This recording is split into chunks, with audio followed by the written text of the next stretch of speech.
ये video education purpose और awareness के लिए है, फाइनेंशियल एडवाइस या इन्वेस्टमेंट सजेशन नहीं है। तो कैसे हो दोस्तों, आप सभी को राम राम और स्वागत करता हूं मैं एक और नए लेटेस्ट इंटरेस्टिंग वीडियो में पाई नेटवर्क से रिलेटेड। दोस्तों इस वीडियो में मैं बताने वाला हूं कि पाई नेटवर्क जो है अब रेस में आगे बढ़ रहा है ज्वाइन करने के ISO 20022 को, और ये आपको बहुत सारे न्यूज़ पोर्टल्स पे मिल जाएगा कवर करता हुआ।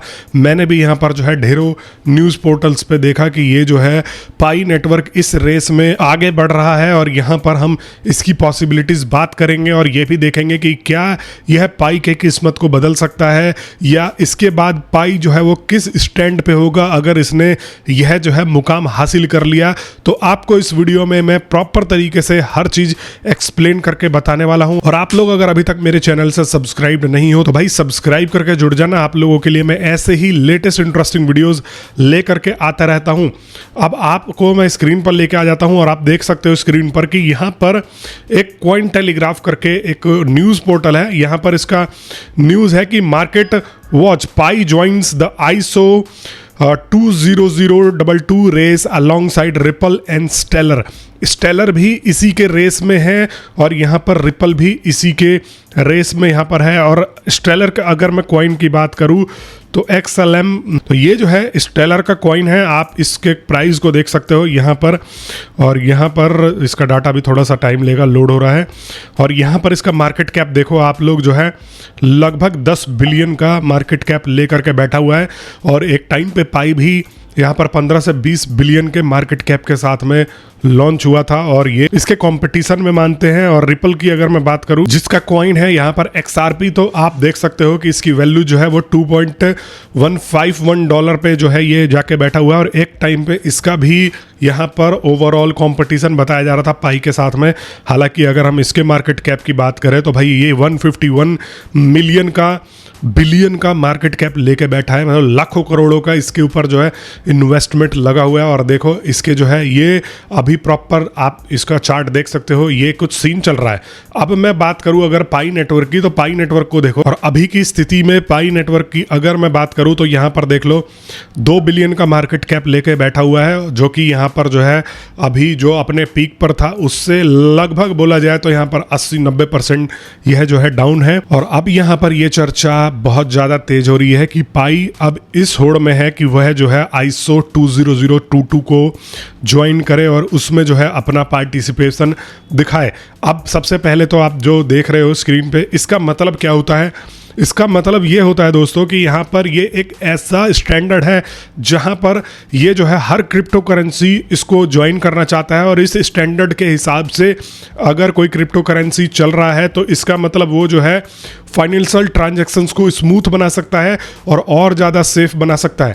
और अगर ये स्टैंडर्ड को जो हासिल कर लेगा, इसका मतलब ये है कि वो अपने प्लेटफॉर्म के ऊपर यूज़रों का ट्रस्ट बढ़ाएगा, यहाँ पर जो है फाइनेंशियल ट्रांजैक्शंस को स्मूथ करेगा और ज़्यादा इसको जो है सेफ बनाएगा। ये पाई नेटवर्क के लिए इसलिए भी बहुत इंपॉर्टेंट चीज हो जाती है क्योंकि पाई नेटवर्क के पास करोड़ों की कम्युनिटी है, और करोड़ों की कम्युनिटी का ट्रस्ट जीतना इस पर्टिकुलर चीज को अचीव करने से बड़ा कुछ भी नहीं होने वाला है। तो आपको यहाँ पर यह सोच के चलना है कि अगर इसको इस स्टैंडर्ड को ISO 20022 को अगर ये हासिल करने में कामयाब हो जाते हैं तो यहाँ पर इनका फिर से ट्रस्ट वापस आ जाएगा। हालांकि सिर्फ और सिर्फ ये न्यूज़ है, यहाँ पर पाई नेटवर्क को लेके बहुत सारे न्यूज़ उड़ते रहते हैं, लेकिन थोड़े बहुत ट्रस्ट वर्दी पोर्टल्स ने कवर किया है इस न्यूज़ को, इसलिए मैं आप लोगों को यहाँ पर जो है बता रहा हूँ।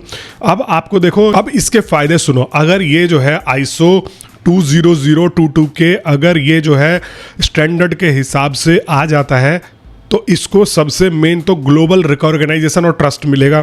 ठीक है, यह इंटरनेशनल स्टैंडर्ड के हिसाब से हो जाएगा, जिसको बैंक्स और फाइनेंशियल इंस्टीट्यूशन के बीच में यहाँ पर जो है ट्रांजैक्शन में और ट्रांजैक्शन इस्टेब्लिश करने में ये जो है मदद करने वाला है। अगर कोई क्रिप्टो इसको ज्वाइन करता है तो उसको बड़ा प्लेयर जैसे कोई भी बैंक उसको एक्सेप्टेंस मिलती है, क्योंकि आपको पता है बहुत सारे क्रिप्टो को बैंक एक्सेप्ट ही नहीं करते हैं और इनको जो है यहाँ पर अपने स्टैंडर्ड के हिसाब से मानते ही नहीं है। और इससे बेटर इंटरऑपरेबिलिटी भी मिलती है इसकी, जैसे कि ये होगा कि पाई को और पाई जैसे कॉइन्स को यहाँ पर इनको स्विफ्ट पेमेंट सिस्टम से अटैच करने में बहुत ही आसानी होगी अगर ये इस स्टैंडर्ड के कंप्लायंस में आ जाते हैं। देखो, अब मैंने आपको पहले भी बता दिया कि इससे जो है फास्ट एंड सिक्योर ट्रांजैक्शन तो होंगे ही होंगे। अगर कोई भी प्रोवाइडर इसको अडॉप्ट करता है, जो कि यहाँ पर हो ही रहा है कि सारे के सारे प्रोवाइडर्स अब इस कंप्लायंस के अंदर एक रेस लगा करके आना चाह रहे हैं, तो ये अपने आप में जो है एक जो है सिक्योर और फास्ट ट्रांजैक्शन जो है एस्टेब्लिश करने वाला है। दूसरी तरफ यहाँ पर जो है बड़े मार्केट का एक्सेस मिलेगा। जब बैंक्स और पेमेंट्स प्रोवाइडर एक साथ मिल जाएंगे, यहाँ पर स्टैंडर्ड को अडॉप्ट कर लेंगे, तो ये समझ के चलो कि ये जो है एक बहुत बड़ा मार्केट भी खोल सकता है। और यहाँ पर कंपटीशन में एडवांटेज भी है, जैसे कि यहाँ पर देखो रिपल और स्टेलर जैसे कॉइन्स ऑलरेडी इस स्टैंडर्ड के साथ काम कर रहे हैं, यहाँ पर ये भी ऑलरेडी इस रेस में है। तो अब जो है पाई ज्वाइन करेगा तो इस कंपटीशन में ऐसा भी होगा कि एक नया प्लेयर आएगा तो इसको रिकॉग्नाइजेशन भी मिलने वाला है। लेकिन ये ISO 20022 को हासिल कैसे किया जाता है, इसके क्या रिक्वायरमेंट्स होते हैं? देखो, सबसे पहले तो इसका ये होता है कि मैसेजिंग स्टैंडर्ड को फॉलो करना। जैसे XML बेस्ड मैसेजेस यहाँ पर जो है एक स्टैंडर्ड स्टैब्लिश करके चलना पड़ता है। इससे डाटा कंसिस्टेंट और रिलायबल होता है बैंक्स के लिए। प्रोजेक्ट को अपना ब्लॉकचेन या यहाँ पर नेटवर्क को डिजाइन करना पड़ता है उस तरीके से जिससे कि ये जो है यहाँ पर फाइनेंशियल इंस्टीट्यूशन के साथ में काम कर सके।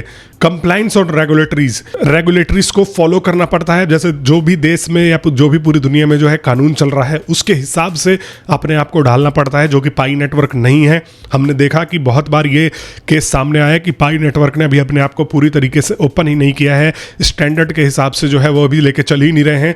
तो इस वजह से भी यहाँ पर देखो थोड़ी मुश्किल आ सकती है और इनको ये चीजें बदलनी पड़ेंगी। ब्लॉकचेन को अपग्रेड करना भी पड़ सकता है, जिससे कि वो अपने ओवरऑल ट्रांजेक्शन स्पीड को और मैसेजिंग को जो है यहाँ पर सिक्योर करें। देखो, इसे ज्वाइन करने से फायदा तो बहुत है, लेकिन ये ज्वाइन करना इतना आसान नहीं है। अगर इतना आसान होता तो यहाँ पर जो है हर एक आज कॉइन ज्वाइन करके बैठा होता और हर एक कॉइन जो है अपना छाती चौड़ी करके बोलता कि भाई यस, हम जो है इसके कंप्लायंस के अंडर है। लेकिन वही बात है कि जो इसको हासिल करेगा वो ऑब्वियस सी बात है यहाँ पर कुछ ना कुछ अपने लिए अलग डिमांड क्रिएट करेगा, मार्केट में अलग वैल्यू बढ़ाएगा। और at the end of the day Pi यूजरों के लिए क्या चाहिए, पाई इन्वेस्टरों के लिए क्या चाहिए कि भाई वो यही चाहते हैं कि ज्यादा से ज्यादा यहाँ पर इन्वेस्टमेंट आए, ज्यादा से ज्यादा लोग जुड़े, ताकि यहाँ पर वो ज्यादा से ज्यादा फायदा लेकर के जा पाए।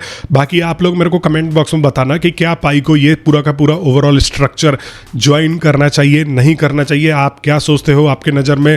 और अगर आप अभी तक वीडियो देख रहे हो, अगर आपने मेरे चैनल को सब्सक्राइब नहीं किया है, तो भाई आपको मैं ऐसे ही इंफॉर्मेटिव वीडियोज ला करके बताता रहता हूँ, आप जा करके ज्वाइन कर लेना। और आप मेरे को ये भी बता देना कि आपने अभी तक पाई होल्ड कर रखा है, सेल कर रखा है, आपका टारगेटेड प्राइस क्या है, आप किस टारगेट प्राइस पर इसको जो है सेल करने की सोच रहे हो। बाकी मैं मिलता हूं आप सभी लोगों से नेक्स्ट वीडियो में, तब तक के लिए आप सभी लोगों का वीडियो देखने के लिए बहुत बहुत धन्यवाद।